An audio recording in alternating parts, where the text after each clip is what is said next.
So for a lot of people, what do? They tell themselves, I'm good enough. It's okay. I'm great. And what is their body response? Bullshit. You feel the cringe within. You can all do this, by the way. A great exercise is when you're home tonight, look at yourself in the mirror. You can even get undressed, get naked, and say, I love myself. Guaranteed for the majority of you, there's going to be massive cringe. Like, I love myself. Like, as if you're saying the biggest lie ever. Because that little voice, like, that's not true. Look at yourself, you dirty pig, or whatever it is. Massive cringe. Now, what do people do? They're like, well, if I say it 100 times, maybe it'll work, right? 100 affirmations. I love myself. I love myself. I love myself. No. You say I love myself, it triggers the cringe. The next step, and this is where true transformation happens, is those sensations that surface in the body, you let go of them. Might not be all at once, but you'll process a little bit. Then the next day you'll do it again. I love myself. Deep breath. Process it. And eventually you'll reach a point where you'll say it, I love myself, and it's completely aligned. That's the process of letting go.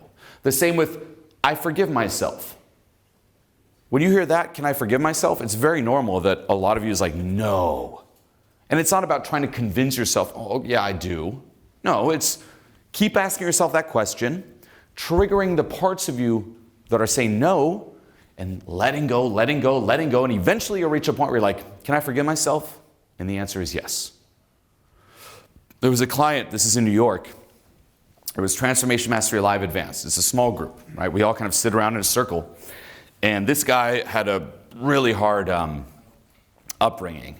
And I asked him, and you might have seen a clip on this, where I look at him and I'm like, I'm life. I'm life that took your father away, took your mother away, who did all these things to you. Can you forgive me? And you see him bubble up. You see that anger, that rage. And he reached a point where he's like, yes, I'm life. I'm the universe. I'm whatever. I'm everything that happened to you up until this day.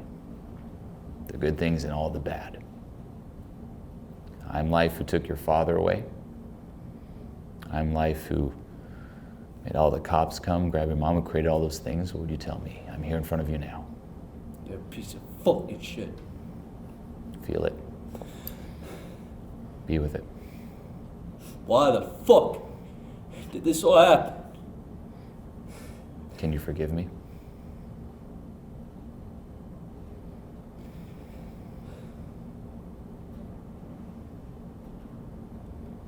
I think I can. Audit your past and look at every single event, every single thing that triggers something inside of you. Could be a regret. A lot of us have that. Those younger versions of you, make a list. The ones that are unforgivable. The ones that ruined your life. Can you all think of at least one? Raise your hand if so. A younger version of you, like, if only my life would be so different. Look at that. Take a look. Like, raise it and own it, and then just look around the room. Right? That little voice saying, it's just me. Bullshit. We all have that. If only, and we have that vision of, here's my life, but if I just knew better, if I just did better, if I just didn't say that, didn't do that, was smarter, was stronger, things would have been so different. Think of that younger version of you. Can you forgive it? Probably a lot of you know. Let go, let go, let go. Think of situations that really hurt you. Situations that really scared you. Situations that left an imprint on you. Re-trigger yourself and let go, let go, let go. You have to become, and this is key, a trigger chaser. The formula that I give my clients is action, trigger, release, repeat. What we try to do is we try to shelter ourselves from being triggered. Create my safe space and never get triggered. Never dive into it. Tell me all the good stuff. No, it's not about that. It's dive into the darkness. Dive into what gets triggered. Don't desensitize, resensitize, feel, and let go. And once you let go, guess what? Now you're free. The day you are no longer triggered is the day you are free. And that doesn't mean, this is very important, objectively looking at a situation that you approve of it. For example, let's just say someone screwed you over or did you harm. When you hear, can you forgive that person? Probably a part of you is like, well, no, what they did was wrong and horrible. Doesn't take away from that. Forgiving doesn't mean approving. Forgiving means freeing yourself energetically from the impact that it has on you. It's an inside job. Forgiveness only has to do with you. Then you can look at a situation and be like, you know what that person did was wrong. Fuck that person, never see them again. I don't approve of it. But at least now you're no longer run by it. Sadly, what people do is like, I don't approve, but then they're still affected by it and it fucks their life up. No.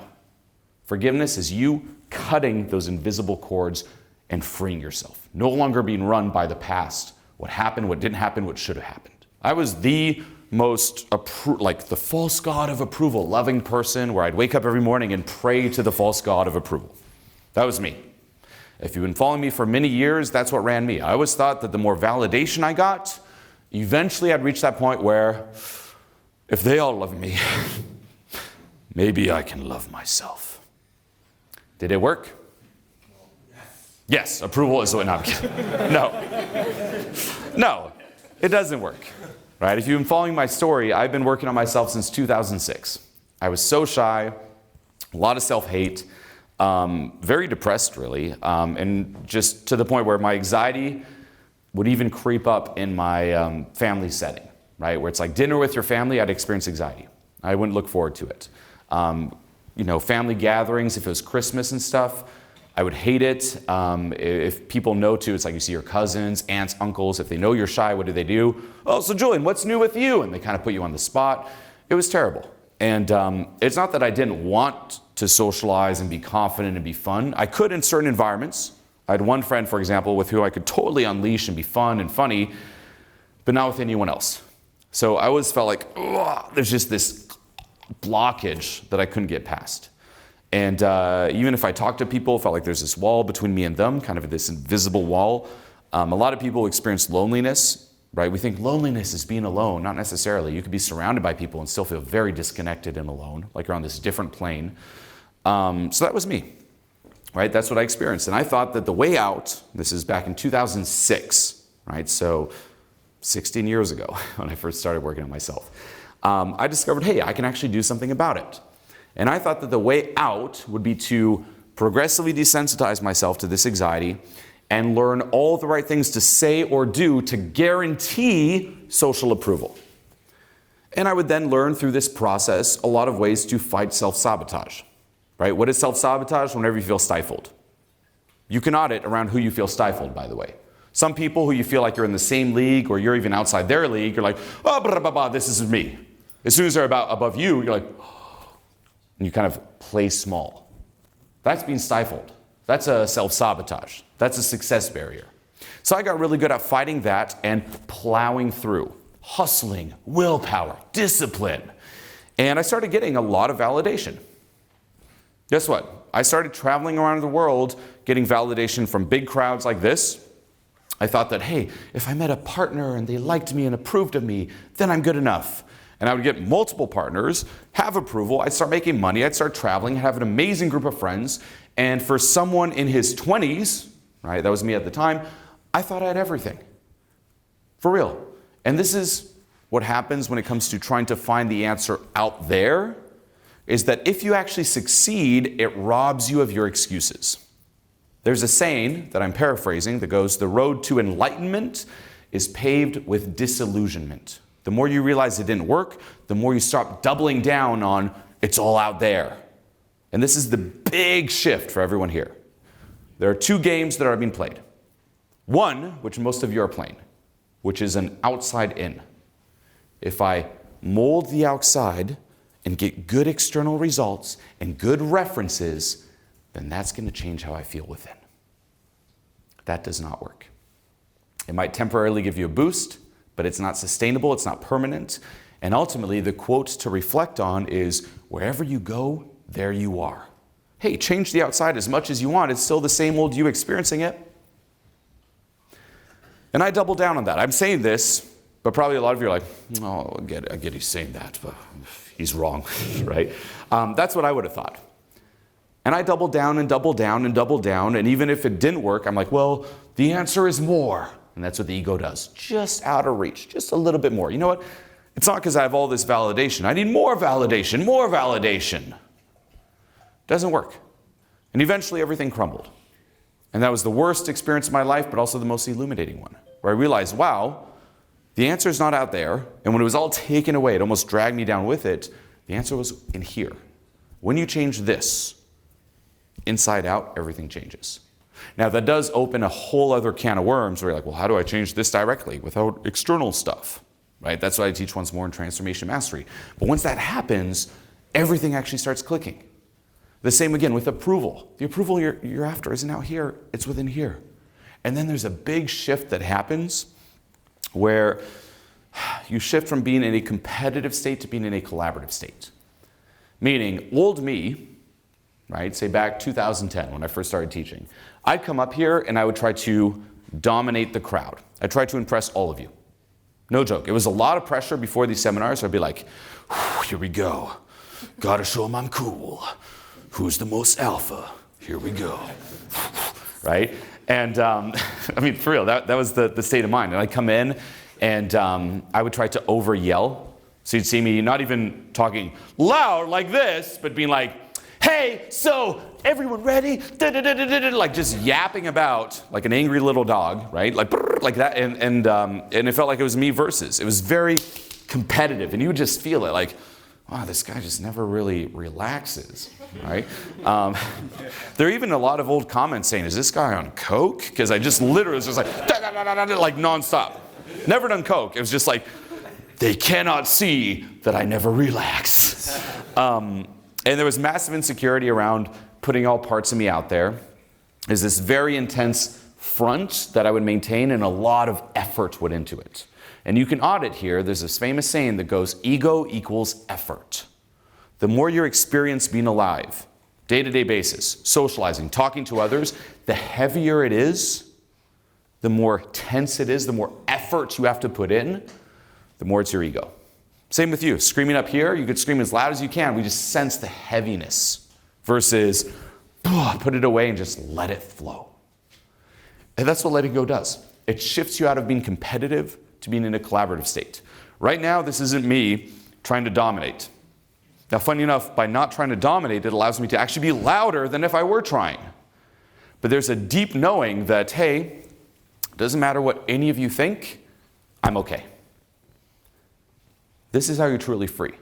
It's the same as, say I were to walk up to you and say, fuck your blue hair. What would you say? I know that's blue hair. Yeah, would you be affected by it? Say I go on a full rant like, do you see this guy's blue hair? What shitty blue hair, you loser with your blue hair. You're not going to be affected. You're like, I don't have blue hair. That's what happens when you let go. Someone could say, you suck. They could disapprove. You're not good enough. It would affect you the same as, well, I am good enough. What? I don't have blue hair. You're truly free. And this is the other key too, right? We hear, let go of the need for approval. And then people sometimes go the opposite route. We're like, well, screw approval. And they start walking around naked or whatnot. It's like, no. You should still be very aware of what people are thinking and feeling to make sure that it connects, to make sure it's a win-win. So be aware of approval, but don't let it run you. And that's the key. If you don't unlock approval in the world, you're going to be very limited. You're not going to have many options available to you. So approval is very important. The difference is, I could go into an environment like this knowing that, hey, for you to even listen to me, I need to gain your approval. Right? If I started getting naked and running around, half of you would be running out, half of you would be running towards me. Right? Now that's not the goal. Nor is it. The goal is, no, I'm very aware and I'm very calibrated, but it's by choice, this is the key, versus out of necessity and reaction. Meaning most people are like, I can't be disapproved of, and they're in reaction trying to get approval. For me, I can. I don't mind being disapproved of, but I choose to be approved of to make sure that my message clicks. That's the space you want to get from. You want to reach this point where you're confident, you're very aware, you're calibrated, but it's all by choice versus out of reaction where you are controlled by it.